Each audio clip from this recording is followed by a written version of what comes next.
नमो अरहंकारं नमो सिद्धारं नमो आर्यारं नमो अध्यायारं नमो लोये शिवसाहूरं शुद्धात्मानमनेकान्तं साधुत्तं मंगलम् वन्दे सन्दष्टिसिद्ध्यर्थं सन्दष्ट्यर्थप्रकाशकम् मंगलम भगवान वीरो मंगलम गौतम गणि मंगलम कुंद कुंदाद्यो जैन धर्मोर्थ मंगलम सर्वमंगल मांगल्यम सर्वकल्याण कारकम प्रधानम सर्वधर्माणां जैनम जयतु शासनम नमः समय साराय स्वानुभूत्या चकास्ते चित्त भावाय भावाय सर्वभावांतरक्षिति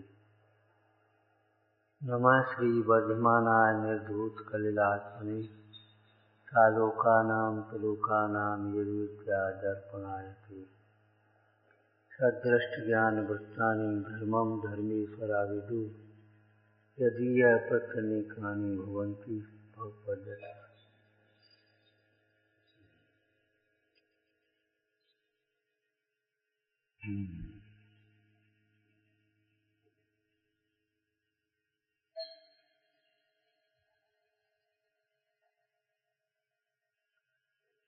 उत्तम सत्य धर्म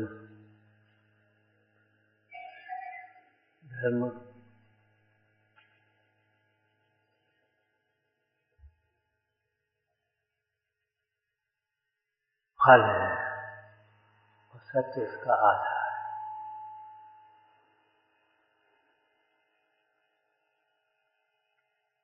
सत्य का एक अर्थ होता है,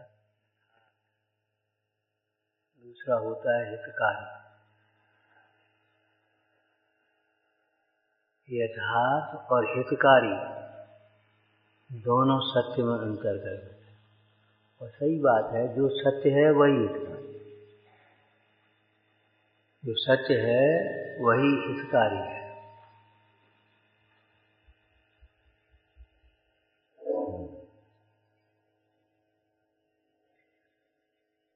धर्म आत्मा की परिणति है। तो आत्मा की सम्यक परिणति, हितकारी परिणति, निर्मल परिणति, वही सत्य धर्म है।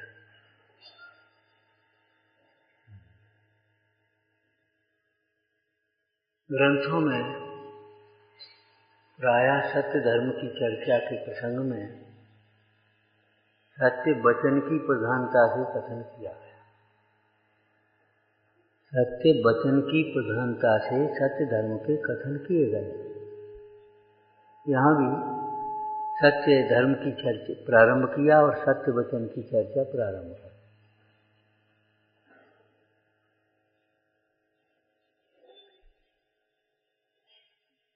धर्म आत्मा की परिणति है, वचन पुद्गल की परिणति है,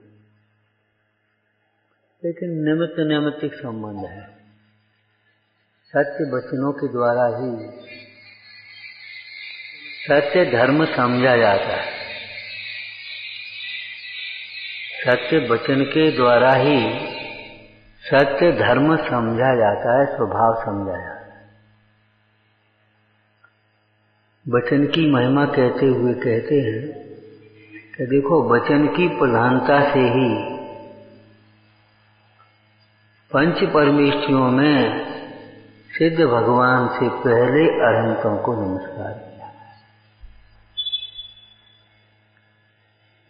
लोक में जितनी भी प्रवृत्ति होती है वह वचन के द्वारा देखी जाती है। सत्य धर्म के द्वारा, वो सत्य वचन के द्वारा सत्य धर्म का प्रवर्तन और असत्य वचनों के द्वारा असत्य मार्ग का प्रवर्तन होता है। अजय यष्टव्यम का जरा सा एक अर्थ कर दिया। अज शब्द का अर्थ हिंसा यज्ञों की प्रवृत्ति हो गई। हिंसा यज्ञों की प्रवृत्ति हो गई। इसलिए जिन वचनों का आदर करो, जिन वचन ही सुनने लायक है और अपने वचनों की संभाल करो।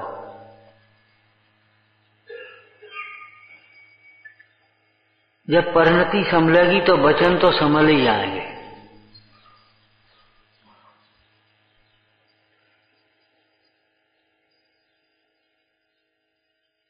जिस व्यक्ति के अंतर में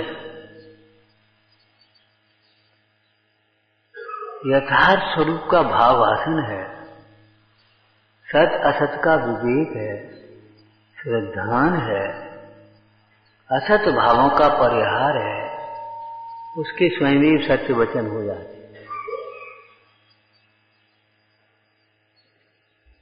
सत्य वचनों की एक बहुत सुंदर चर्चा बृहद्रव संग्रह टीका में कही। साधु वचनम सत्यम, साधु वचनम सत्यम,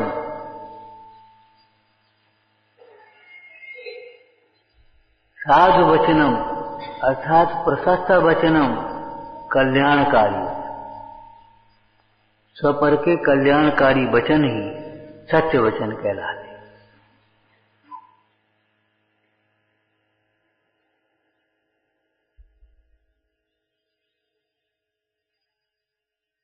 तो स्वपर के लिए कल्याणकारक जो भाव है, सवेरे एक चर्चा की थी। देखो भाई, जो सुख का कारण है सबके लिए सुख का कारण है, सर्वत्र सुख का कारण है, सदाकाल सुख का कारण। जैसे आत्मा सबको सर्वत्र सदाकाल सर्व प्रकार से उपादेय है। आत्मा सबको उपादेय है, सर्वत्र उपादेय, कहीं भी हो सदाकाल उपादेय है और सर्वथा उपादेय। वितराग भाव, भैया सीधे बैठो,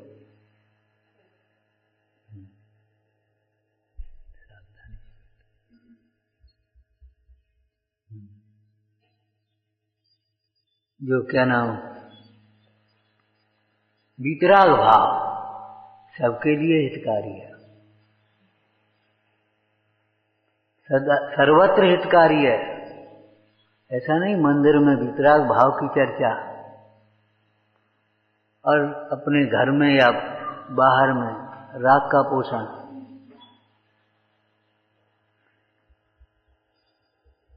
पूजा वितराग की और पोषण राग का, ये विपरीत प्रवृत्ति है। वितराग भाव सर्वत्र हितकारी है, सदाकाल हितकारी है और सर्वथा हितकारी है। राग भाव सबके लिए दुखकारी है, अकेले जैनियों के लिए नहीं, सर्व जीवों के लिए राग भाव दुखकारी है, सर्वत्र दुखकारी है, सदाकाल दुखकारी है और सर्वथा दुखकारी। राग कहा तो मोह और द्वेष अंतर्गर्भित समझ लेना चाहिए।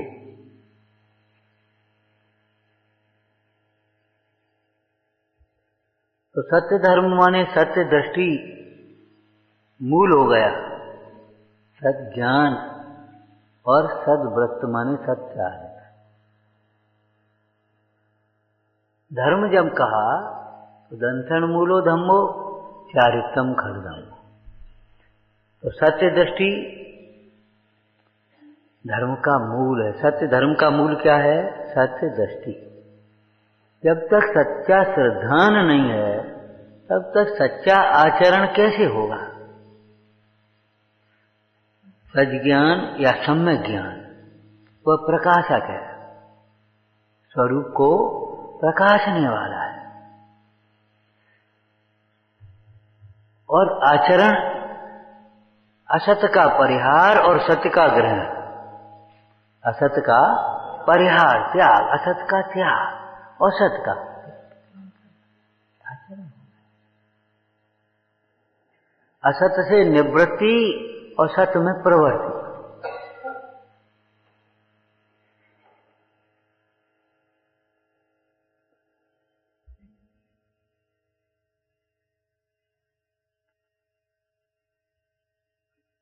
तो सत्य धर्म, सत स्वरूप, सद दृष्टि, सद ज्ञान और सद आचार।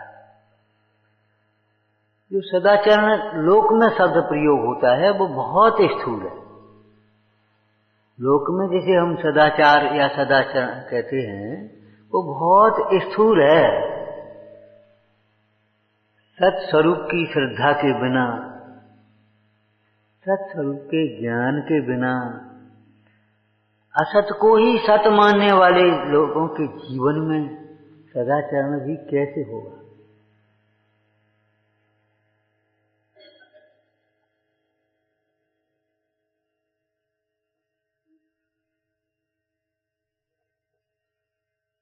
सत्य वचन पढ़ करके, सुन करके, समझ करके बोला जाता है, लेकिन सत्य वचन के द्वारा सत्य धर्म समझा भले जाए, समझने में निमित्त है, लेकिन धर्म के साथ वचन का कोई संबंध नहीं है परमार्थ। देखो, जीवन भर नहीं बोले और तो भी सत्य धर्म हो। मौन उत्कृष्ट सत्य धर्म। सिद्ध भगवान कहाँ बोलते हैं? तीर्थंकर साधु जब से दीक्षा लेते हैं मौन हो जाते हैं। वितराग सर्वज्ञ होने पर स्वयमेव उनकी दिव्य ध्वनि खिलती है, बोलते तब भी नहीं है, बोलते तब भी नहीं है।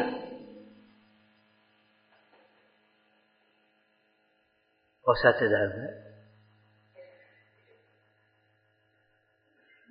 मैंने वचन अलग की है और धर्म अलग की है। जो सत्य को नहीं समझता उसके वचन भी असत्य हैं, सही बात है। सत्य को समझेगा वह जीव भी यदि राग द्वेष के वशीभूत होता है तो वचन असत्य बोल बैठेगा। प्रमत्त योगात् असदभिधानम अनर्थम। प्रमत्त योगात् असदभिधानम अनर्थम,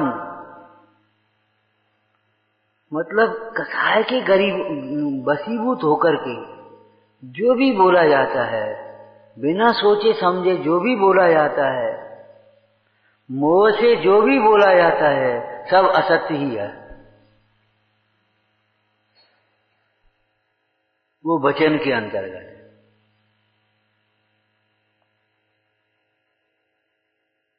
मोह के वशीभूत होकर के जो भी सोचा जाता है, विचारा जाता है, वो सब असत्य है, असदाचरण समझो उसे।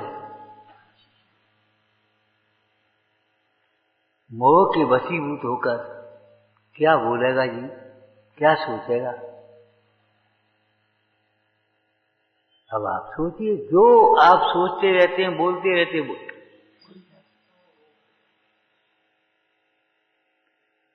जो जीव देह से भिन्न आत्मा समझेगा वही ये कह पाएगा मैं अनादि निधन हूं। देह को अपना स्वरूप मानने वाला जीव कैसे समझेगा? पढ़ करके सुन करके कहने लगे मैं तो अनादि अनंत हूं, लेकिन वो अंतर से उसको लगेगा नहीं मैं अनादि अनंत हूं, मेरा जन्म मरण नहीं है। अपने को अमूर्तिक न जानने वाला जी, देह के रूप को अपना मानने वाला क्या बोलेगा? बोलो।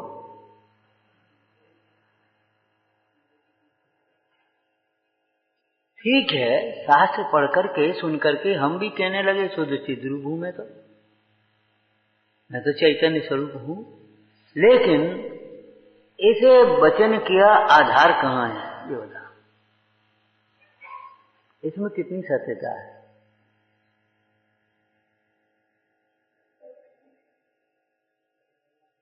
कितनी सत्यता है? लगता है मैं शुद्ध चिद्रूप हूं, मैं अमूर्तिक प्रदेशों का पुंज, मैं अमूर्तिक हूं।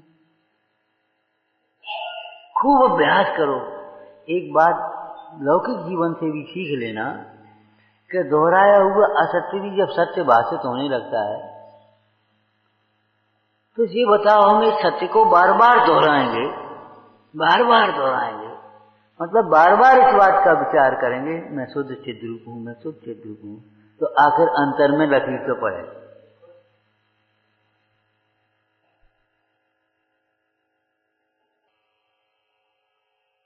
सत्य धर्म के अंतर्गत ऊपर वाली जो चर्चा चल चुकी है पहले, माने क्षमा अंतर्गत है, कोमलता अंतर्गर्भित है, सरलता अंतर्गर्भित है, निर्लोपना संतोष अंतर्गर्भित है। आचार्य उमा स्वामी ने सत्य व्रतों की चर्चा की भावनाओं में लिखा है, इसे सत्य व्रत का पालन करना है, उसे क्रोध लोभ भीरुत्व हास्य को छोड़कर आगम के अनुकूल बोलना चाहिए। अब हम इधर से कहेंगे, जिसको सत्य समझना है, हाँ, बोलने की बात तो बहुत दूर है, जिसको सत्य समझना है उसे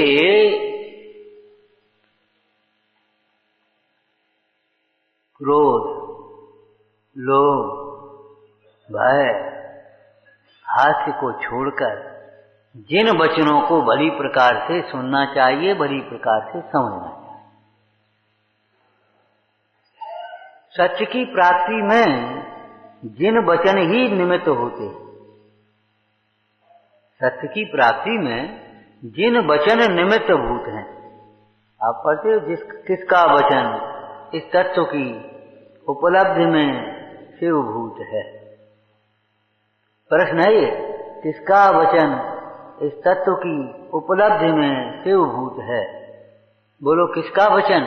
कि निर्दोष नर का वचन है। निर्दोष नर का वचन है, वह स्वानुभूति प्रसूत है।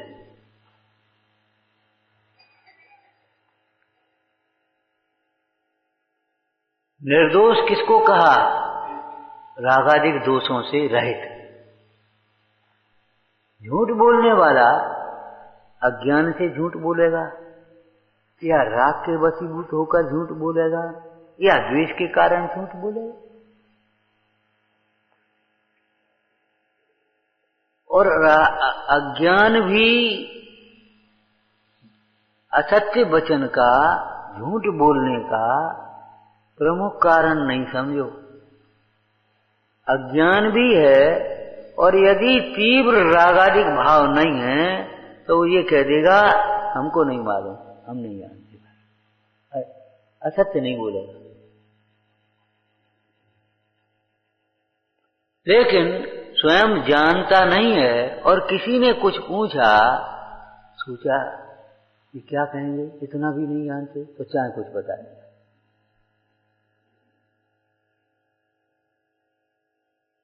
मन का सराड़े आ गया तो क्या कहेंगे, इतना भी नहीं जानते, बताइए।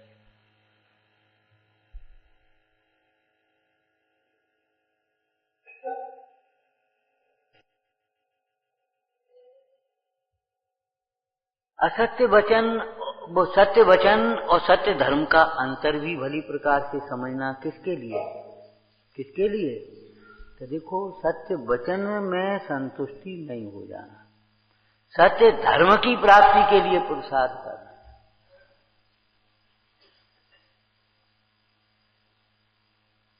सत्य धर्म की प्राप्ति का पुरुषार्थ करना चाहिए।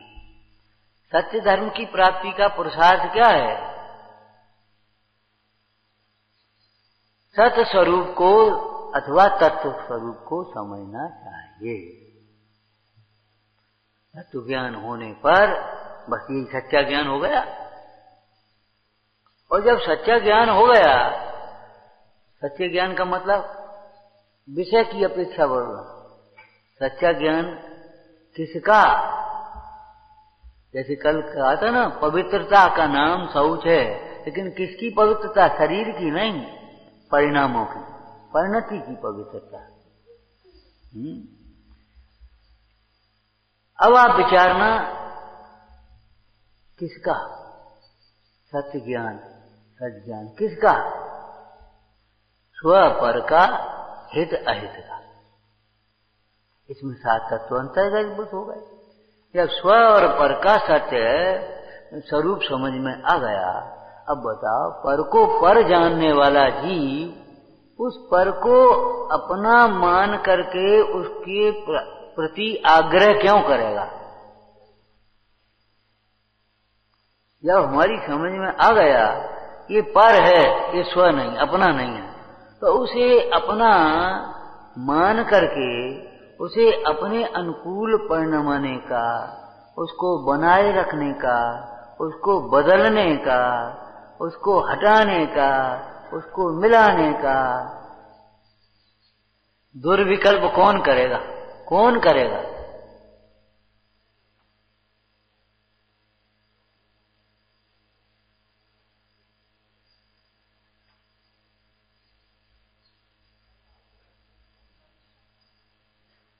जिसने हे को हे समझ लिया, दुख को दुख समझ लिया, फिर उसे प्राप्त करने के लिए कौन उद्यम करेगा? उसका प्रयत्न निवृत्ति का आ जाएगा, दुख से निवृत्ति, और दुख से निवृत्ति के लिए दुख के कारणों से निवृत्ति, दुख के कारणों से निवृत्ति। कारण के अभाव बिना कार्य का अभाव कैसे होगा? ऐसे ही सुख के कारण के बिना सुख का रूप कार्य कैसे होगा? कारण कार्य की मीमांसा दुख के कारण के अभाव के लिए और सुख के कारण की प्राप्ति के लिए है। देखो समयसार जी में जीव अजीव अधिकार के बाद कर्ता कर्माधिकार लिखा, तो कर्ता कर्माधिकार का प्रारंभ कहां से किया? देखो अधिकार का नाम क्या है? कर्ता कर्म अधिकार। लेकिन न तो कर्ता की परिभाषा करी, न कर्म की परिभाषा करी। कर्ता कर्म अधिकार का प्रारंभ करना है, और आचार्य कुंद स्वामी क्या कह रहे हैं? आत्मा और आश्रव का जब तक जीव भेद नहीं जानता, ये कोई प्रसंग है, ये कोई प्रारंभ है क्या? हाँ,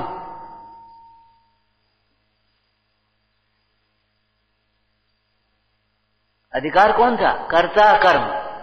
और गाथा कहां से प्रारंभ हुई?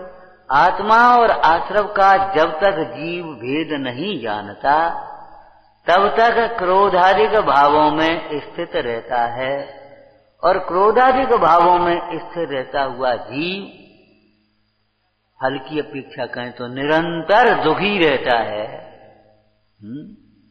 और निरंतर कर्म बंधन करता रहता है। एक गाथा हो गई। आगे, जब जीव आत्मा और आश्रव का भेद जान लेता है, जब जीव आत्मा और आश्रव का भेद जान लेता है, तब यह जीव क्रोधादिक भावों में स्थित नहीं होता, और तब जीव कर्म बंध नहीं करता, और फल की अपेक्षा करें तब जीव दुखी नहीं होता। जिस दुख का अभाव करना है वह दुख भी कर्म है, और जिस सुख की प्राप्ति करनी है वो सुख भी कर्म है। यहाँ कर्म का अर्थ परिणाम लेना। कर्म वो संसार पर भ्रमण वाले कर्म की चर्चा नहीं है, 8 कर्म और जड़ कर्म की बात, ज्ञान वर्ण आदि, वो नहीं लेना है। कर्म का अर्थ परिणाम। जिस दुख को दूर करना चाहते हैं वह दुख भी एक कार्य है, कर्म है, परिणाम है। किसका? जिस दुख को दूर करना है वह दुख परिणाम है किसका? यदि हम अशुद्ध नय से कहें तो वह परिणाम जीव का ही विभाव परिणाम है, विकारी परिणाम है। देखो, दुख जीव का विकारी परिणाम है, एक अर्थ, एक कथन। और दूसरा दुख जीव के विकारी परिणामों का फल है। विकारी परिणामों का फल है और विकारी स्वयं विकारी परिणाम। विकारी हम व्यवहारिक। दुख एक सुख नाम का गुण है, उसके दो परिणमन, एक विभाव परिणमन दुख और स्वभाव परिणमन सुख। और विभाव परिणमन पर निमित्त के संबंध सहित और स्वभाव परिणमन पर निमित्त के संबंध रहित। जब ये जीव पर से संबंध जोड़ता है, कैसे जोड़ता है संबंध? संबंध कैसे जोड़ता है? ये मेरा है, मैं इसका हूं। और आचार्य भगवान ने त्रिकालवर्ती संबंध को कथन किया है। ये मेरा था, ये मेरा है। एक मकान बेच दें, 10 साल हो गए, 15 साल हो गए, और उधर से निकलें अपना मकान,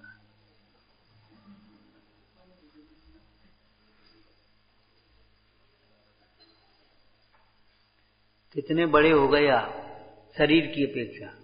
उधर से निकलो गांव की ओर से। इस स्कूल में हम पढ़ते थे। देखो, वस्तु छूटना अलग बात है और मोह छूटना अलग बात है।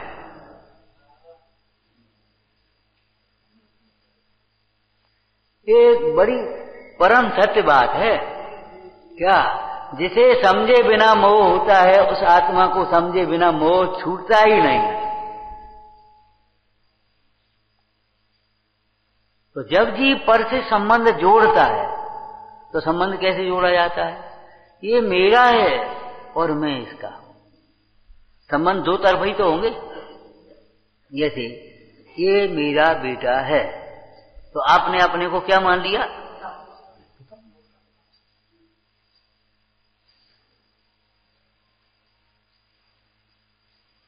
ये मेरा बड़ा भाई है, तो मैं इसका छोटा भाई। संबंध दो तरफ से जुड़ गए ना। तो जब ये जीव पर से संबंध जोड़ता है, तब अकेला विभाव वहीं नहीं हुआ, काय में? श्रद्धा में। पर के साथ संबंध जानना, ये ज्ञान का वैभाविक परिणमन होगा। पर के साथ संबंध मानना, ये श्रद्धा का वैभाविक परिणमन मन में ख्यात हो गया, मोह हो गया। और पर के साथ संबंध जानने पर, मानने पर जो कुछ भी आपका चिंतन चल रहा है, वो चारित्र का वैभाविक परिणाम हुआ। और उसी के साथ में एक सुख गुण है, उस सुख गुण का वैभाविक परिणमन हो गया, दुखी हो गए। अब सवेरे की चर्चा की अगर भाषा बोलें, जब जीव देह को अपना मानता है, देह को अपना मानता है, तब ये जीव उसी समय दुखी होता है, बिना किसी के किए हुए।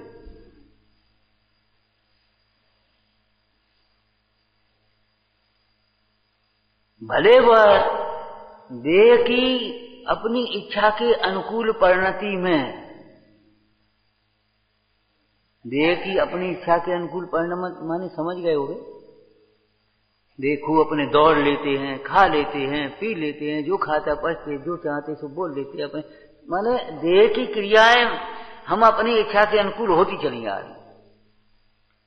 भले वह भ्रम से दुखी की नहीं, सुखी मान ले वह। जगत के मोही प्राणी, पहला सुख निरोगी काया। सत्य वचन है, सत्य वचन है। सत्य वचन बताएं, पहला सुख मेरी नहीं काया। पहला सुख ये है, ये काया मेरी नहीं है।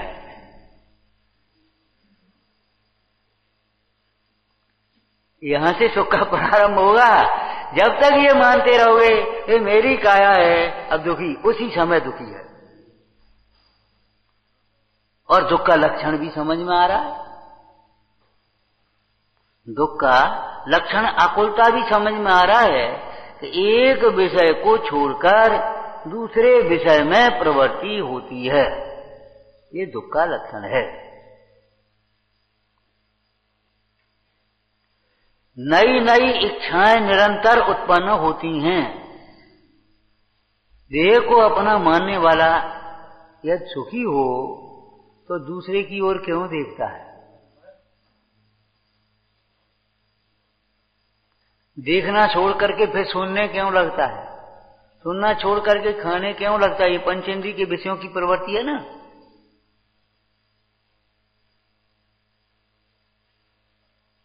बैठा ही रहता है, फिर लेटना क्यों चाहता है? घूमना क्यों चाहता है?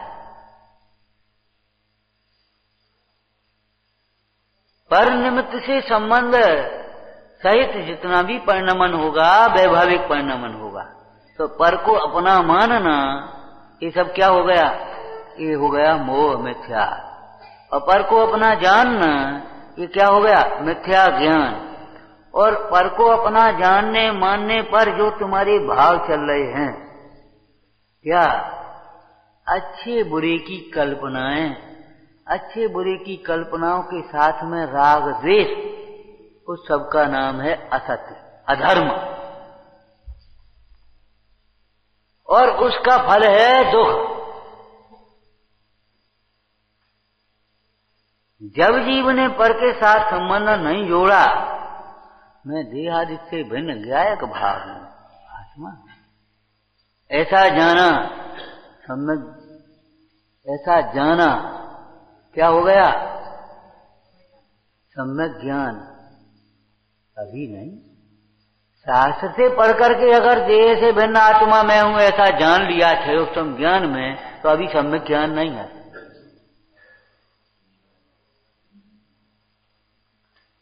शास्त्र से पढ़ करके यदि हमने जान लिया देह और आत्मा भिन्न भिन्न है, तो आज तो बहुत तकलीफ है, रात भर नींद नहीं आई। किसको?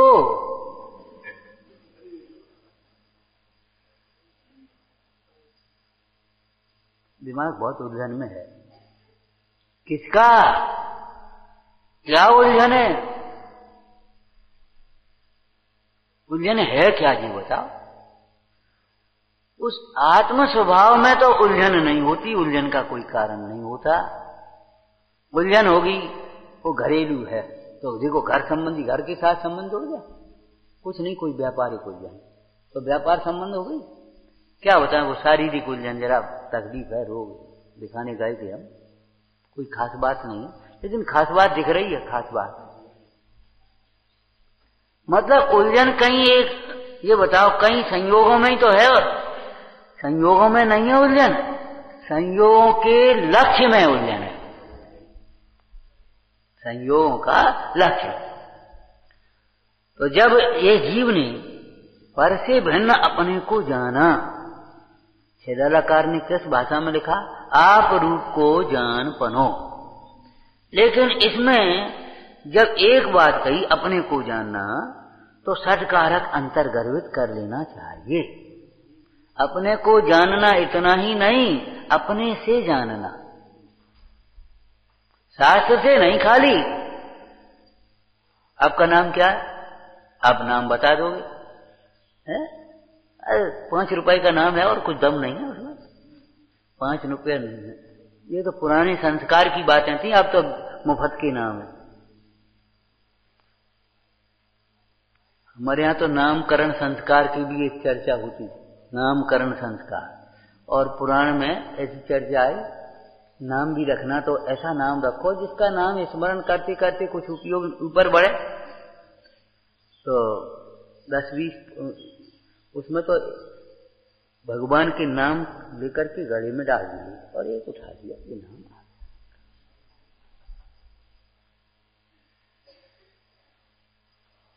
अब तो क्या कहें, हमने आपको कहा था देखो, यदि पुराण नहीं पढ़ोगे, प्रथमान योग नहीं पढ़ोगे, तो आपके आदर्श ये बाहर के लोग बन जाएंगे,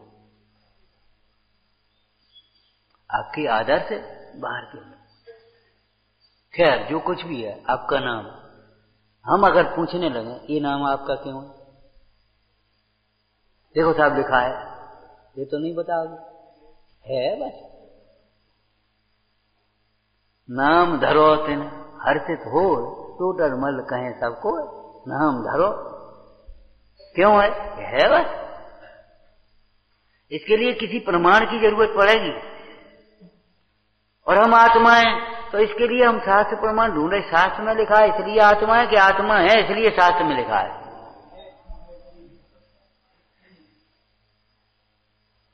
सत्य का आधार वस्तु है कि वस्तु का आधार सत्य है?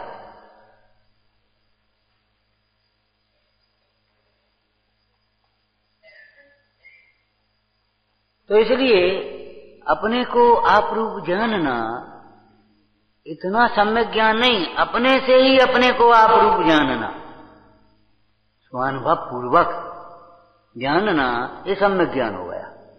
और ऐसा जानने के काल में जो हमारी श्रद्धा विपरीत चली आ रही थी वो सम्यक हो गई, सम्यक दर्शन।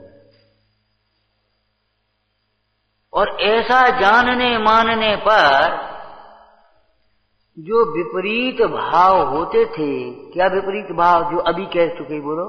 इष्ट अनिष्ट की कल्पना पूर्वक राग द्वेष के परिणाम होते थे, वे मिट गए। उसका नाम है सम्यक चारित्र और इन तीनों का नाम है सत्य धर्म। तीनों की एकता अंतर्गर्भित हो गई। देखो, वो राजकुमार जा रहा था स्त्री के राग में, ये मेरी स्त्री है और इसमें मेरा शौक है, मैं इसको में से अलग नहीं रह सकता, ये जाएगी तो मैं भी जा रहा हूं। इतना अंधपना था, इतना लोक विरुद्ध। राग की अतिरेक में मर्यादाओं का उल्लंघन होता है।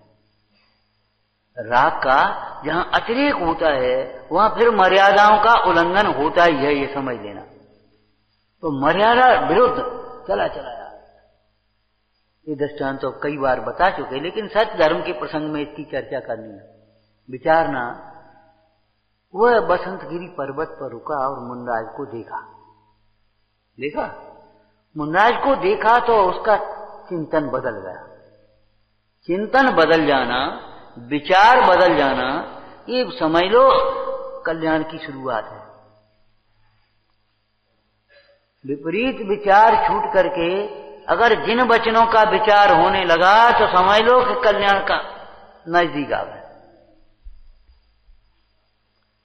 समस्त आचरण का मूल विचार है और उस आचरण की ओर बढ़ाने वाली भावना है।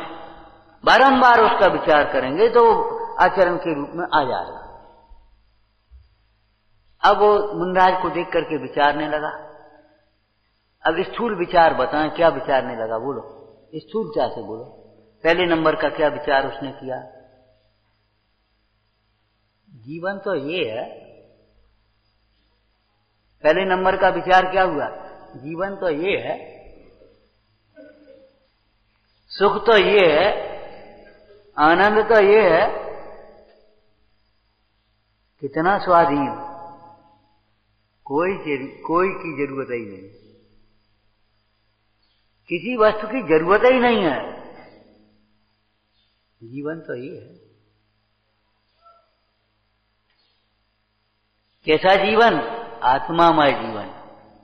आत्मामय जीवन ही ज्ञानमय होता है और ज्ञानमय जीवन ही आनंदमय होता है।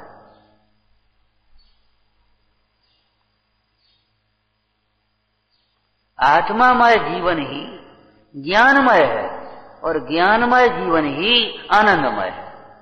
जीवन तो ये है, आत्मामय जीवन, अकेला आत्मा बस। इनकी जितनी भी चर्या है केवल आत्मा को लक्ष्य लेकर के। श्रीमद् रायचंद जी ने भावना भाते हुए अपूर्व अवसर में, निर्गंत भावना है ना, अपूर्व अवसर, तो क्या भावना भाई? भोजन भी संयम की ही, इनका आहार भी आहार के लिए, खाने पीने के लिए, स्वाद के लिए नहीं है, पेट भरने के लिए नहीं है, जीवन चलाने के लिए नहीं है, संयम के लिए। इनका व्यवहार भी संयम के लिए। इनका रुकना भी संयम के लिए। 4 महीने एक जगह रुकते हैं चातुर्मास, तो जीवों की विराधना ना हो इसलिए। अब घूमते घूमते थक गए, अब तो एक जगह रहते हैं, इसलिए नहीं।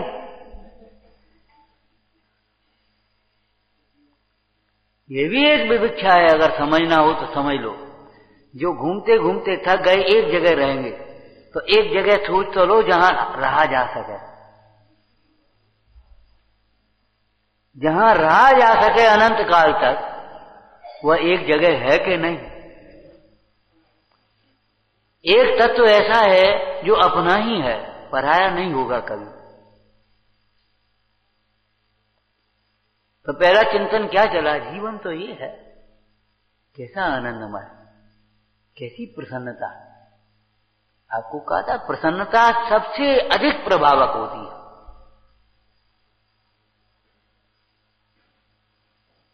क्यों? दुनिया के सारे जीव मोक्ष को समझते नहीं है, तो मोक्ष चाहे चाहे नहीं चाहे, मोक्ष की बातें आए तो ये कहते हैं तुम ही चले जाओ, हमें नहीं जाना। लेकिन ऐसा एक भी व्यक्ति नहीं मिलेगा जो ये कहे हमें सुखी नहीं होना। सुख की कल्पनाएं अनेक रूप में हैं, इसलिए उनके प्रयत्न भी अनेक रूप दिखाई देते हैं। कल्पना कहा है हमने, सुख अनेक प्रकार नहीं, सुख की कल्पनाएं भी अनेक रूप हैं, इसलिए उनके प्रयत्न भी अनेक रूप हैं। लेकिन ऐसा कोई व्यक्ति नहीं होगा जो ये कहे हमें दुखी रहने दो, तुम ही सुखी हो जाओ। ये त्रिभुवन में जीवन सुख चाहे तो कैसा जीवन है, आनंदमय जीवन। पर मुनिराज की उस प्रसन्न मुद्रा को देख करके प्रसन्न होगा, प्रभावित कैसे हुआ, प्रसन्नता है। वह प्रसन्नता कृत्रिम नहीं थी,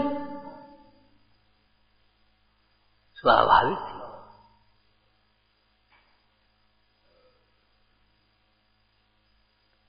दूसरा चिंतन जब ये चला, उपाधेय कहा, तो दूसरा चिंतन क्या चला, बेकार है, हम कहां पड़े, बेकार है, हम कहां पड़े। अरे रे प्रभु, माने उस जीवन के प्रति, उस अपनी दुष्प्रवृत्ति के प्रति हेय पने का चिंतन हो गया। उसके प्रति उपादेय पने का प्रकट करने लायक ये दशा है। हम लौकिक भाषा में बोले, जीने लायक तो ये जीवन है।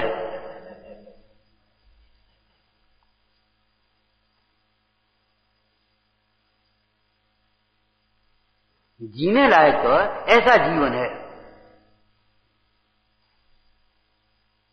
ये ढंग का जीवन है,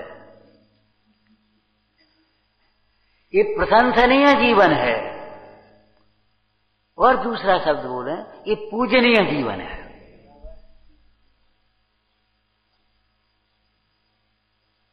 ये जीवन सचमुच जीवन है बस। कैसा जीवन? आत्मामय जीवन, ज्ञान वैराग्यमय जीवन, आनंदमय जीवन, कोई चाह नहीं, कोई चाह नहीं।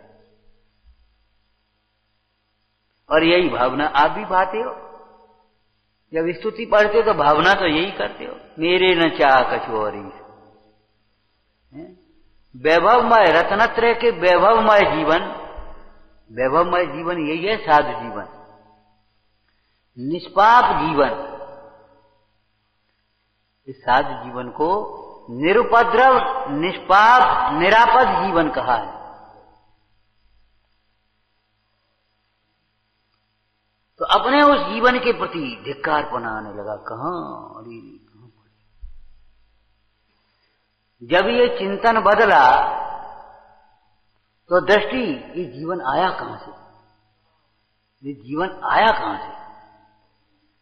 अभी पानी आया, ये जीवन पानी आया कहां से। यहां वहीं तो संबर करोगे, वहीं रोकोगे, अगर लाना है तो उसी को बढ़ाओगे ना। इस आया कहां से? तो ऐसा जीवन आया कहां से, ये बताओ। अगर हम स्थूल भाषा बोलें, ऐसी प्रसन्नता हमारे पास तो करोड़ों का वैभव होने पर भी नहीं है। बड़े बड़े बंगले होने पर भी हमारे पास तो ऐसी प्रसन्नता हमें नहीं है। और ये महाराज इनके न रहने का ठिकाना, अरे इन्हीं के तो रहने का ठिकाना है, सदाकाल अपने स्वरूप में रहते हैं। ठिकाने में तो यही रहते हैं सचमुच हो तो। आपका ठिकाना नहीं है, कहां रहेंगे, कहां जाएंगे, कहां से आए हो, कोई ठिकाना है कुछ? मतलब संयोग दृष्टि से देखें तो ऐसा लगता है इनके पास कुछ नहीं, पहनने को कपड़े नहीं, खाने को भोजन का ठिकाना नहीं, कल कहां है? कहां होगा, क्या होगा, कहां रुकेंगे, रहने का ठिकाना नहीं। लेकिन नहीं, एक आत्मामय जीवन कहीं भी होगा, जहां होंगे अपने आत्म स्वरूप में मगन होंगे। बच्चा कभी नहीं भी मानता तो पिताजी अंत में यही कह देते, बेटा ठीक है अब तुम्हें जहां रहना रहो, सुखी रहो। क्या कहें अब तुमसे, नहीं मानते, नहीं समझ में आता। इतना सुंदर घर है, इतनी सुंदर अपनी गद्दी है, खूब कमाई हो रही, खाओ है, इतना सुंदर मंदिर है, खूब अपनी भगवान की पूजा करो, खूब स्वाध्याय मिलता है, खूब स्वाध्याय सुनो। अब नहीं समझ में आता तो हम क्या कहें भैया। कहीं रहो, सुखी रहो। ठीक है, वे अपने धर्म एक प्रेम बस कह देते हैं कहीं रहो सुखी रहो, लेकिन हम फिर कह रहे हैं कहीं रह करके सुखी नहीं रह सकते। आत्मा से दूर रह करके, पंच परमेष्ठी भगवंतों से दूर रहकर, गुरुजनों से दूर रहकर सुखी होने की कल्पना मिथ्या है। थोड़े देर के लिए कोई कल्पना करके सुखी मान लो, यहां क्या हुआ देखो ऐसा ऐसा, लेकिन किसी दिन याद करोगे।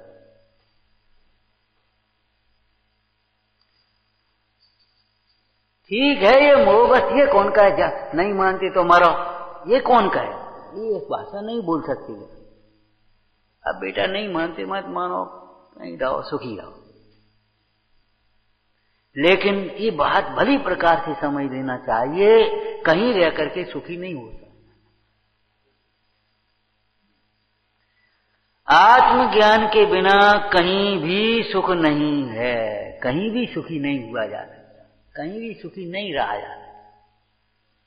तो उसका जीवन, वो उसका चिंतन अपने को धिक्कारने को चला गया, चलने लगा ना। अब सत्य धर्म कहां से आएगा बोलो? जब ये चिंतन बदला तो उसकी प्रवृत्ति क्या हुई बोलो? सोचता रहा, देखता रहा, सोचता रहा, देखता रहा, सोचता रहा। देखो भक्ति कैसे की जाती है। आए और बस गाने लगे, ये तो बहुत स्थूल है। और कहीं अहंकार आ गया, हम बहुत बढ़िया गा लेते हैं, फिर तो गए काम से। बहुत लोगों की प्रवृत्ति ऐसी होती है, लामायक मिल तो जाए।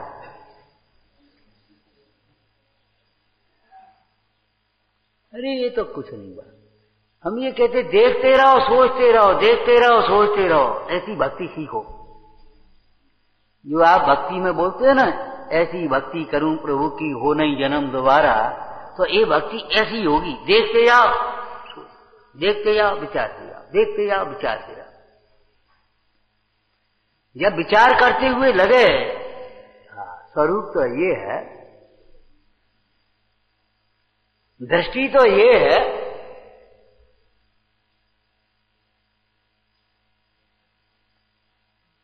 मुद्रा तो ये है, विश्व में अलौकिक मुद्रा है, इस मुद्रा की कोई उपमा नहीं है। जिन मुद्रा, अपनी दृष्टि अपनी ओर, पवित्र मुद्रा, आनंद झलक झर रहा है, ये समझो। अब बताओ सत्य धर्म फिर आगे का कैसे हुआ? देखता रहा, मुद्रा तो ये है, स्वरूप तो ये है, हम ये कह रहे हैं ऐसी भक्ति करना सीखो, ऐसी भक्ति का अभ्यास करो। भगवंतों की मुद्रा आपके सामने है, ये ध्यान मुद्रा है, ये योग मुद्रा है, ये जिन मुद्रा है, ये स्वाभाविक मुद्रा है।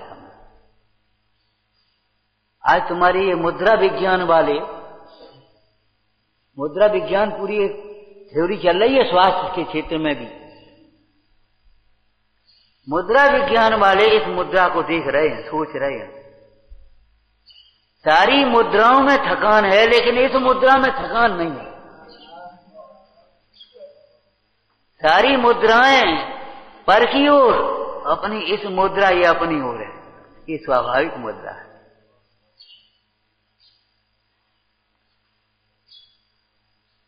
खरा सिक्का है ये।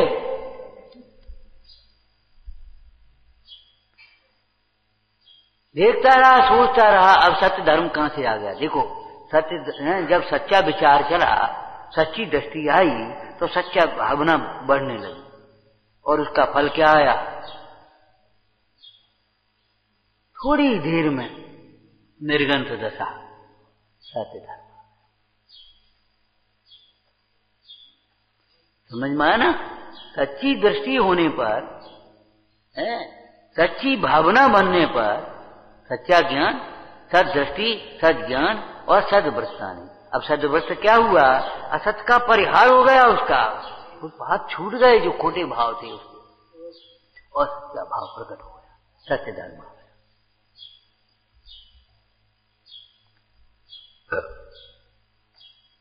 मोक्ष मार्ग में लग गया, रागी से विरागी बन गया, पापी से धर्मात्मा हो गया, दुखी से सुखी हो गया, पामर से प्रभु हो गया। बोलो आप, सत्य। तो समझ में आया ना? सत्य दृष्टि होने पर, दृष्टिकार श्रद्धान होने पर, सच्चा श्रद्धान होने पर, सच्चा ज्ञान होने पर, जो पर भावों से विरक्तता होती है, स्वरूप में लीनता होती है, जो कासायक भाव मिटते हैं, समता भाव होती हैं, उसी का नाम सत्य धर्म है।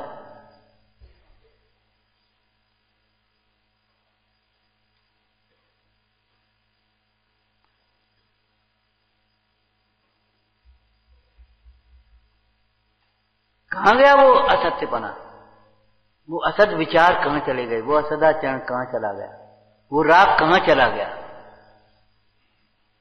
कल्पना कर सकते हो, इतना रागी जीव वो एक क्षण में, थोड़ी देर में ये दीक्षा लेगा। वो हंसी तो कर रहा था, ऐसे देख रहे जैसे अभी दीक्षा ही ले लोगे। वो हंसी में ही तो कह रहा था ना। क्यों? वो जान रहा था ऐसा रागी और जी क्या दीक्षा लेगा। राग भाव प्रदंसा भाव को नहीं समझ रहा था। कभी निराश होने की जरूरत नहीं है, अंजन निरंजन हो सकता है। तो ये बताओ, हम सम्यक दृष्टि क्यों नहीं हो सकते? हम सम्यक ज्ञानी क्यों नहीं हो सकते? हमारे जीवन में समता क्यों नहीं हो सकती? कि साहब पंचम काल है, कुंद कुंद स्वामी को पढ़ो, पंचम काल में क्या कह रहे हैं? कुंद कुंद स्वामी कहते हैं आज भी, गाथा याद होगी, आज भी है त्रिरत्न से शुद्ध, सम्यक दर्शन ज्ञान चार से शुद्ध। भले शुक्ल ध्यान नहीं होता, धर्म ध्यान होता है, निर्गंत दशा होती है, निर्गंत भावना होती है, तीन चौकड़ी के अभाव पूर्वक है निर्मल दशा होती है, उसी का नाम निर्गंत दशा है, उसी का नाम मणि धर्म है। तीन कसाय चौकड़ी अभाव के अभाव पूर्वक, अभाव से नहीं अभाव पूर्वक जितनी जो स्वरूप लीनता हुई, जितनी वीतरागता हुई, उसका नाम मणि धर्म। और श्रावक धर्म दो चौकड़ी कसाय के अभाव पूर्वक जितनी वीतरागता हुई, उसका नाम श्रावक धर्म। श्रावक धर्म का सहचर अनुव्रत आदि की, और मुनि धर्म के सहचर महाव्रत समिति गोप्त।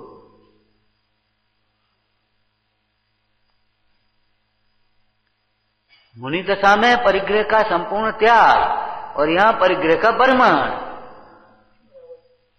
ये बाह्य लक्षण है। ऐसे ही इन पुराणों में से सत्य धर्म को समझो। सच्ची दृष्टि बनने पर, अभिप्राय निर्मल होने पर, जैसे कोई बात आप सच्ची जानते हो लौकिक में, और भूल जाए और भूल से गलती कह दें तो झट से कहने लगे वो भूल गए कि ऐसा नहीं, ये है, तुरंत भूल स्वीकार हो जाती ना। ऐसे ही ज्ञानियों का जीवन होता है। वेशभूषण कुलभूषण की वासना कहां गई? कब ये ज्ञान में आया ये मेरी बहन है। अब बताओ वो विकारी भाव कहां गए? तो ऐसा जानने पर ये मेरा बहन है, ये मेरी बहन है, ऐसा जानने पर जो खोटे विकारी भाव का अभाव हो गया, वासना भाव का, इससे मुझे विवाह करना, इस भाव का अभाव हो गया, वो तुम्हारा व्यवहार का सत्य है। धर्म धर्म धर्म आचरण का नाम है ना। तो सच्चा ज्ञान होने पर जो आचरण हुआ है, इसी प्रकार से भगवान आत्मा हूं मैं, ये समझ में आया।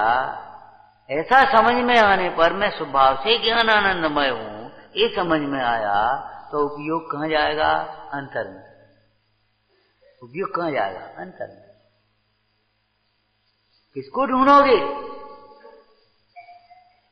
किसकी अभिलाषा होगी? तो जब पर से विरक्त हुआ और स्वरूप में रक्त हुआ, तो इसका नाम समता भाव, बस इसी का नाम सत्य धर्म, सच्चा धर्म, स्वाभाविक परिणाम। अधर्म में वैभाविक परिणाम, मिथ्या दर्शन, मिथ्या ज्ञान, मिथ्याचारित्र, अथवा मिथ्या दर्शन, अज्ञान और असंयम भाव। यहां सम्यक दर्शन, सम्यक ज्ञान और सम्यक चारित्र।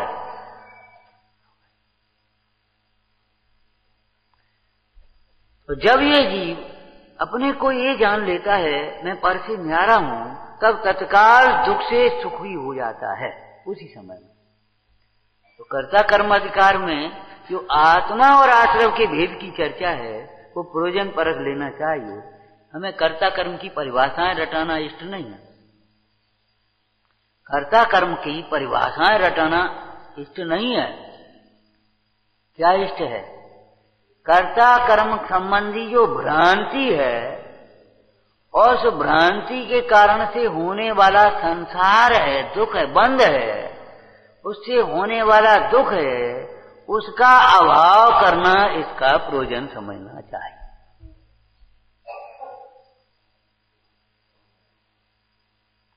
क्रोधाधिक भाव से दुखी होता है, और जब तक आत्मा और आश्रव का भेद ज्ञान नहीं होता, मिथ्या ज्ञान, भेद ज्ञान नहीं है तो कौन सा ज्ञान है? मिथ्या ज्ञान। जब आत्मा और आश्रव का भेद ज्ञान नहीं है, तब तक क्रोधाधिक होता है, तब तक माने दुखी रहता है।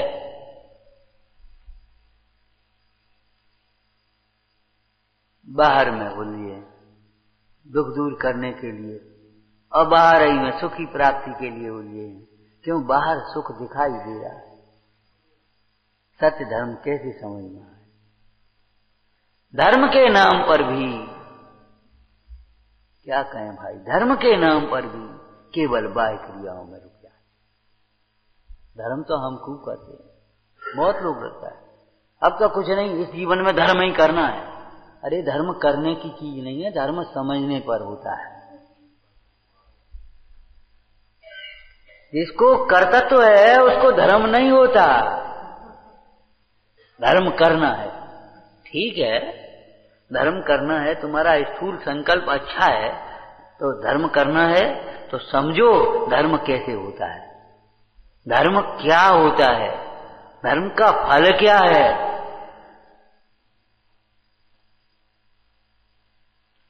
धर्म आत्मा का स्वभाव है।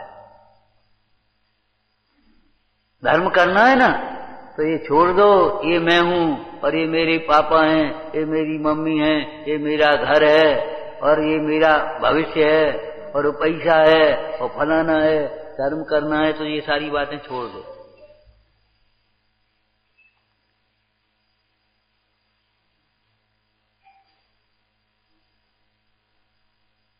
धर्म करना है तो नंगे हो जाओ।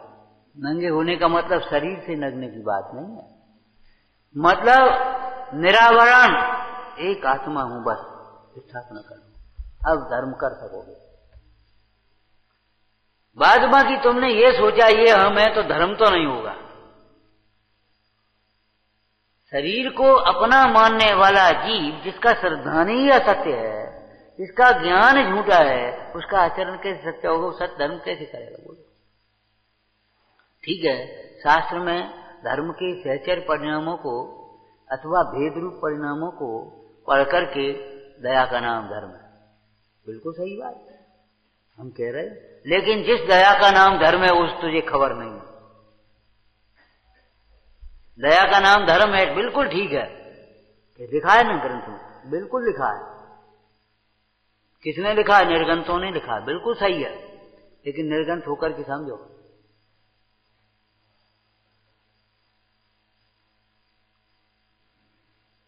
जिस दया का नाम धर्म है वह दया आत्मामय है, वह ज्ञानमय है, वह वीतरागता रूप है।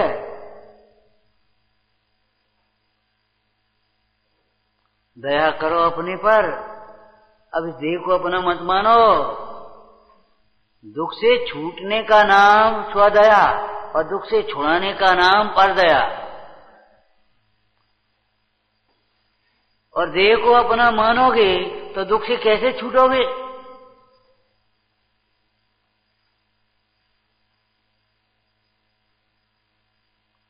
दया करो अपने।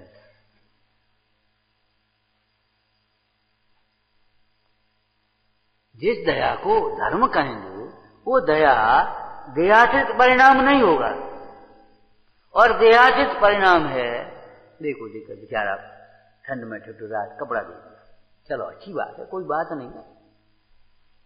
अरे कपड़ा देने से धर्म होगा कि कपड़ा उतारने से धर्म होगा? एक बात हम पूछ रहे हैं, कह सकते हो, कुछ बता सकते हो? ना कपड़ा देने से धर्म होगा ना उतारने से होगा। न कपड़ा देने से धर्म होगा न कपड़ा उतारने से धर्म होगा। जिसमें कपड़ा नहीं है, जिसमें वासनाएं नहीं है, जिसमें कोई ढांकने लायक विकार नहीं है, ऐसा निर्विकारी निरावरण भगवान आत्मा, उसका लक्ष्य हुआ धर्म हुआ।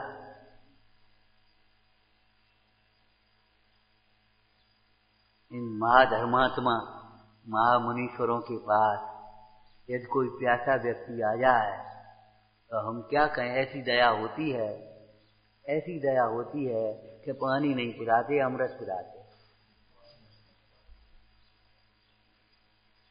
पद्म पुराण में कोई प्रसंग पढ़ा होगा, पद्म पुराण में प्रसंग याद है कोई?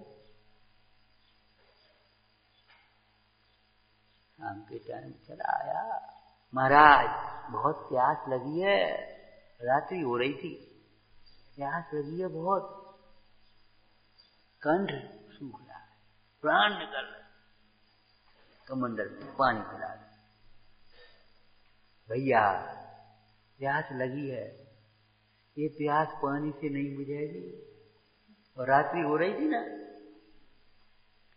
रात्रि में पानी नहीं पिया जाता।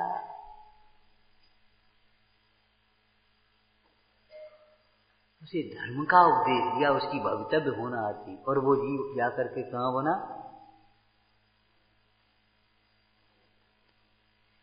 अरे स्थूल परिणति में भी कहां पहुंच गया वो?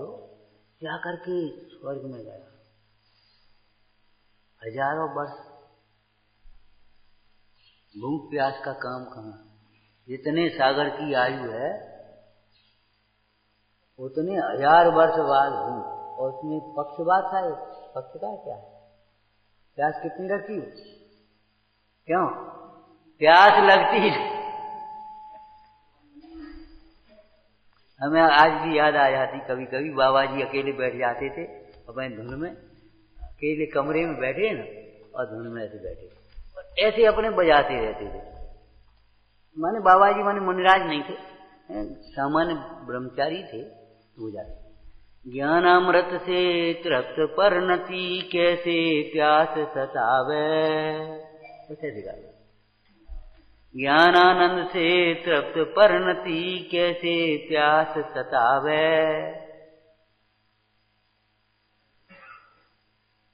पूज्यपाद स्वामी कहते काया के लक्ष्य से जब प्यास लगे तब ये योगी स्वर अपनी ज्ञानमयी काया का विचार करते जिसमें प्यास का काम ही नहीं है, अंतर में तृप्त हो जाते।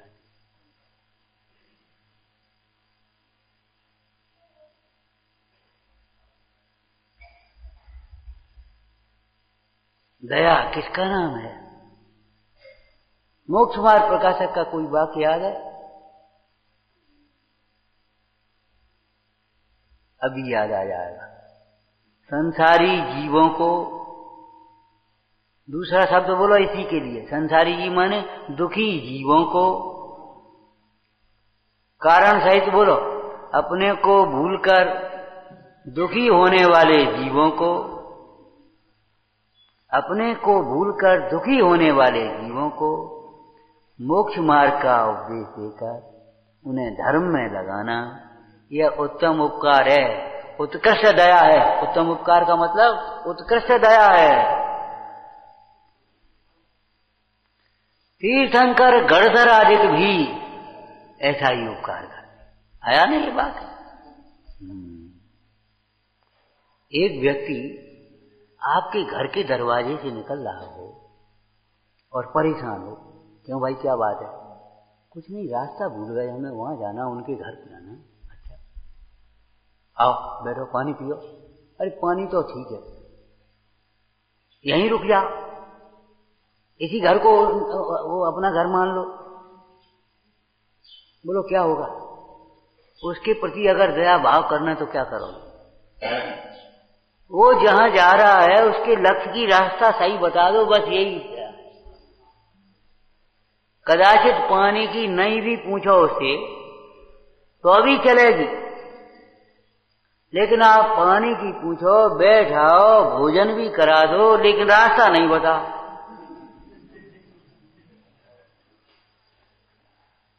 ये तो आपकी लौकिक सज्जनता, लौकिक व्यवहार है। आओ भैया बैठो, पानी वानी पी लो। ले परेशान क्यों हो?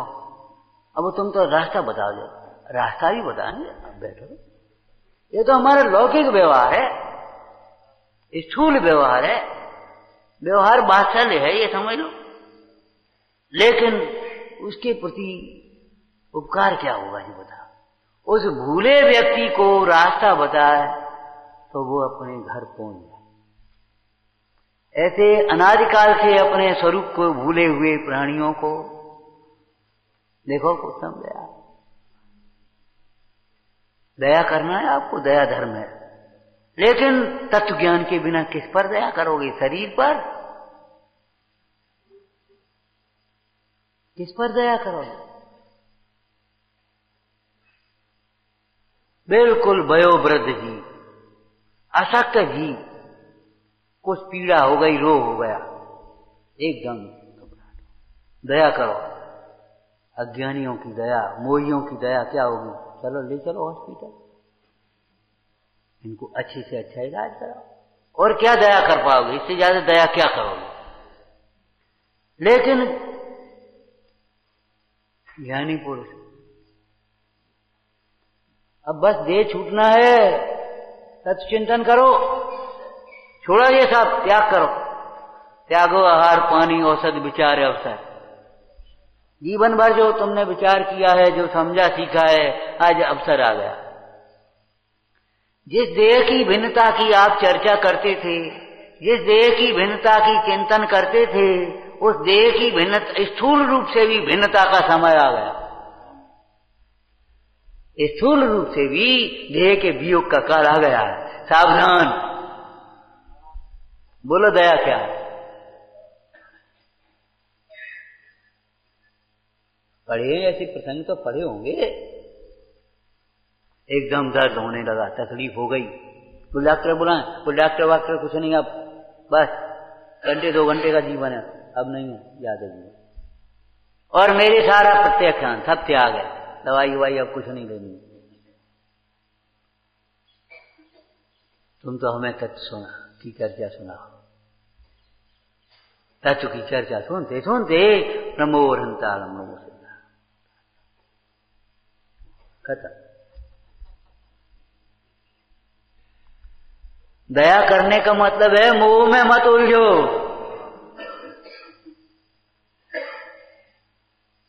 न मोह करो न मोह कराओ। ये मोह परिणाम हमें असत की ओर ले जाता है। ये मोह परिणाम हमें असत की ओर ले जाता है, विपरीतता की ओर ले जाता है। अब तो घर चलो, घर जाने का समय है, घर चलो। बहुत दिन हो गए, बहुत दिन हो गए। और घर रहते कितने दिन हो गए? घर रहते ज्यादा दिन हो गए कि यहां रहते ज्यादा दिन हो गए? बहुत दिन हो गए। सोचो समझो विचार करो, ये मोह का परिणाम हमें कहां ले जाता है?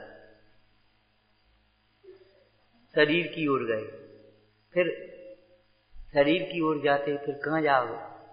घर की ओर, परिवार की ओर,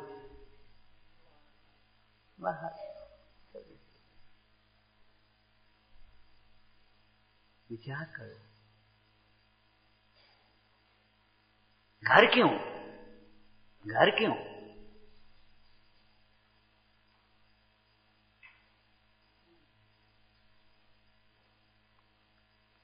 बहुत दिन से दुकान नहीं गए, दुकान हुआ। बहुत दिन से मंदिर नहीं गए तो मंदिर हुआ, पहले की दुकान पहले जा रहे। माने ये सारी बातें हमारी गौण क्यों हो गई? ये आत्मा और शरीर का भेद विज्ञान।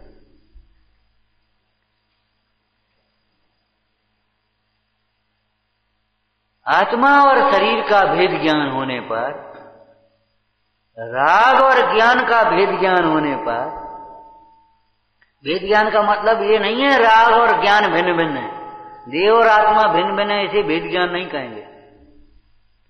देह भिन्न है और आत्मा भिन्न है, देह पुद्गल है, आत्मा चैतन्य है, ऐसी जानकारी का नाम भेद ज्ञान नहीं है।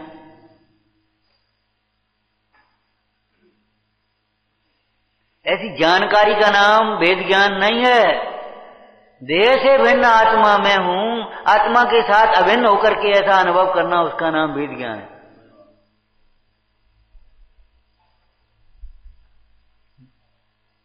ये तो तुमने कह दिया देह भिन्न है और आत्मा भिन्न है, लेकिन आप कौन है ये तो बताओ। आप अपनी स्थापना कायम कर रहे, देह में क्या आत्मा में?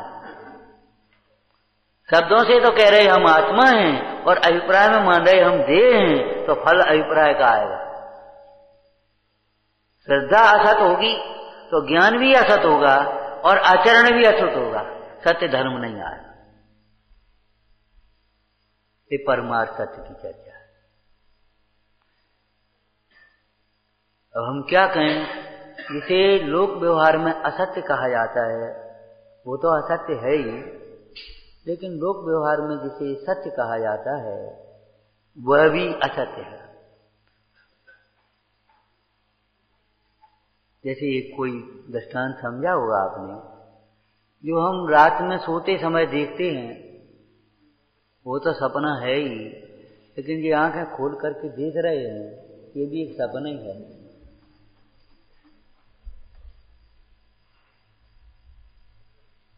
सपना है, सत्य है क्या? पंडित जी ने, बनारसी दास जी ने छंद लिखा है, पहले सुनाया भी था। जब जीव सोवे तब समझे सपन सत्य। सोते हुए वो जीव ये सोचता है ये सच्चा है, उसे ये लगता है ये सपना है। जगने पर लगता है ये सपना है, लेकिन सोते हुए तो ये लगता है बिल्कुल सच्चा है। जब जीव सोवे तब समझे सपन सत्य, वही झूठ लागे जब जागे नींद खोए के। वही झूठ लागे जब जागे नींद खोए के। या उसकी आंख हो रही, कभी कभी डरावने सपने देखने लगता है, घबरा जाता है, चीख निकल जाती है। बच्चा ऐसे चीखने लगा, एकदम भड़बड़ा के उठा, मां बगल में थी, बेटा क्या हुआ? अब उसकी आंख खुल गई, कुछ नहीं कुछ नहीं कुछ नहीं, कब बात कर रही? अरे कुछ नहीं, सपनों देख रहे थे। तो आंख खुलने पर ये लगता है ये झूठी सी सपना था, लेकिन जब उसको चीख निकली है तो क्यों निकली है? वो ये समझ रहा था ये सच्चा है, कोई मेरी ओर आ रहा है, मुझे पकड़ रहा है, मैं गड्ढे में गिर गया हूं, मेरी कांटे चुभ गई। उसको ये लग रहा था, तभी तो चीख निकली। और अगर वह सपने को झूठा समझ रहा होता तो चीख कैसे निकलती?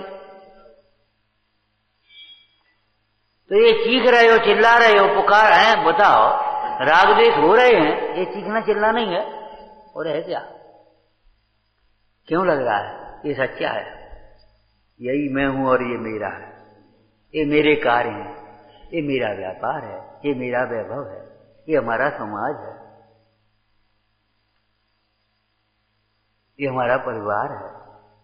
हर जगह एक भी वस्तु ऐसी नहीं है जो अपने नहीं माने। अब जब ये सपने को सच्चा मान रहा है, माने पर को अपना मान रहा है, अब दुखी कौन होगा? चीख किसकी निकलेगी बता? लेकिन उस बच्चे की भी जब आंख खुल गई, क्या है? ये कुछ नहीं। उसको क्या लगने लगा? कुछ नहीं। ऐसे ही जब आपकी आंख खुली, आपने सोचा ये परमाणु मात्र मेरा नहीं, मैं एक ज्ञायक भाव हूं, और ज्ञायक ज्ञायक में ही है, ज्ञायक ज्ञायक रूप ही है। अब बताओ कहां दुख है, कहां क्लेश? जिनवाणी वहां पूछती, बेटा क्या बात है, क्या दुख है, क्या तकलीफ है?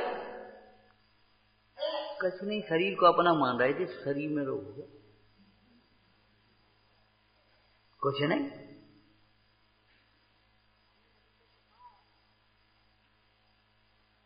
जागे कहे ये मेरी तन, ये मेरा शरीर, ये मेरी सोच, ये मेरी वस्तु,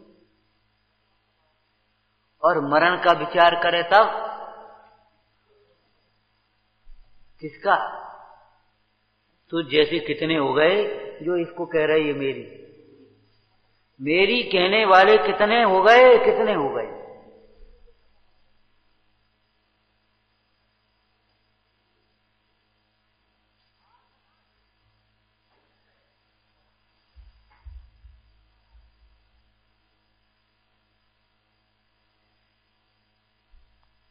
विचारना सत्य धर्म, सत्य धर्म का आधार सत्य श्रद्धा, सच्ची श्रद्धा, सच्चा ज्ञान और सत्य धर्म।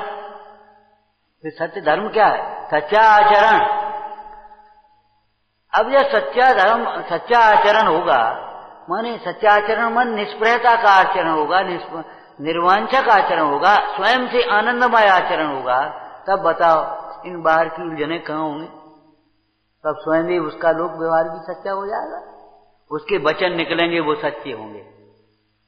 एक हितोपदेशी भगवान का विशेषण दिया, वीतराग, सर्वज्ञ और हितोपदेशी या हितंकर भी बोलते हैं। हितोपदेशी की बेटे क्या परिभाषा पड़ी? अरे अधूरी, तुमसे पूछी बालबोध की परिभाषा बताना है, जो इसका उपदेश इतना नहीं कहा। वही वीतरागी सर्वज्ञ, ऐसा मत समझ लेना एक वीतरागी होते होंगे भगवान, दूसरे भगवान सर्वज्ञ होते होंगे और तीसरे भगवान हितोपदेशी होते होंगे, ऐसा मत समझ लेना। वही वीतरागी सर्वज्ञ आत्महितकारी उपदेश देने के कारण हितोपदेशी कहलाता है। वही वीतरागी, मतलब वीतरागी ही हितोपदेशी है, रागी हितोपदेशी नहीं है। राग तुम्हारे, रागी जी मोही जी तुम्हारे हित की नहीं कहेंगे, उनके वचनों को सच्ची मत मान लेना, उनकी ममता को सच्चा मत मान लेना। वही वीतरागी सर्वज्ञ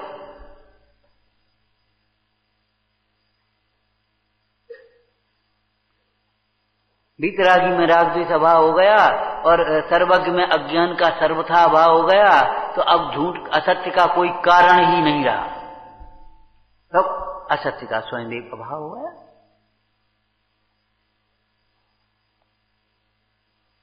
लोक व्यवहार में भी सत्य के पालन करने के लिए हमारी दृष्टि आत्मदृष्टि पर, अपनी दृष्टि हित पर रहना चाहिए, स्व पर कल्याणकारी हो तभी वो सत्य होगा। ऐसा नहीं है कि स्वार्थ बने से, अभिमान बने से जो कुछ भी कहोगे सब झूठा। वो तो सूत्र भाषण कहते हैं, वो सूत्र भाषण असत्य में आता है। पुरुषार्थ सिद्धिपाय में असत्य में, और पुरुषार्थ सिद्धिपाय क्या समस्त चरणान युग में असत्य के 4 भेद कहे। एक विद्यमान को अविद्यमान, और दूसरा अविद्यमान को विद्यमान, और तीसरा अन्यथा, और चौथा ये हितकारी अहितकारी में आ गया। सावध्य वचन माने पाप रूप वचन, पाप का जिससे पाप की प्रवृत्ति हो ऐसे वचन असत्य वचनों में है। पाप का पापोपदेश। फिर लिखा पैशून्य, चुगली, कौटिल्य, ये सारे कर्कश वचन, निंद वचन। और फिर एक और बढ़िया गाथा लिखी है, अरतिकरम, गीतकरम, कलयकरम, शोककरम। करम माने करने वाली, अरति, शोक, भय आदि को करने वाली जो वचन है वे असत्य वचन है। अब हम और कह रहे हैं रतिकरम। जब अरतिकरम वचन असत्य वचन हो गए तो रतिकरम विषयों में आसक्त कराने वाले वचन, विषयों की प्रेरणा करने वाले वचन, विषयों में उलझाने वाले वचन, ये कैसे होंगे?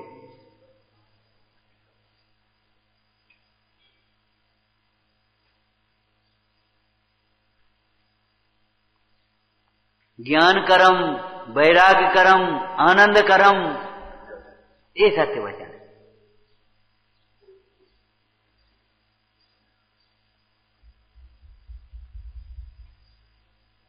स्वाध्याय करो भाई, कहेंगे तो कितना और कितना कहा जा सकता है।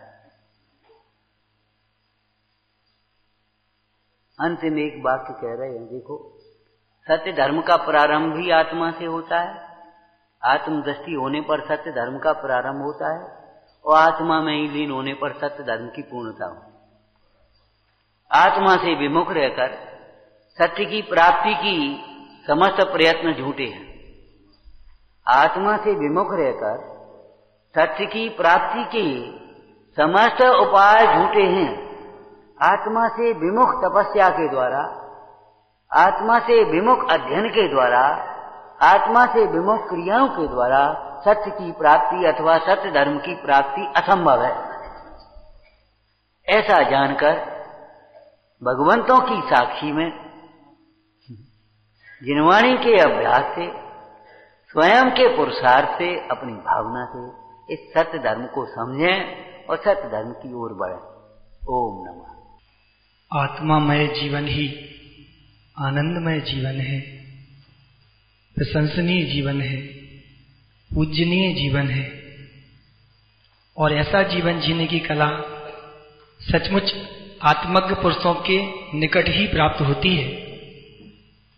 ऐसा विचार करते हुए एक भावना आप सबके बीच रखना चाहते हैं। छोटी सी बात आई थी ना, बहुत दिन हो गए, चलो कहाँ चलो? घर पे। वो घर पे कितने दिन हो गए? सोच पाते हैं कभी कि यहां से भी निकलना है, नहीं सोच पाए, ये पूर्व का अपराध है। लेकिन अब सोचना और सोच करके एक आध दिन में उत्तर देने की कोशिश भी करना। सभी को निवृत्ति निकालना है।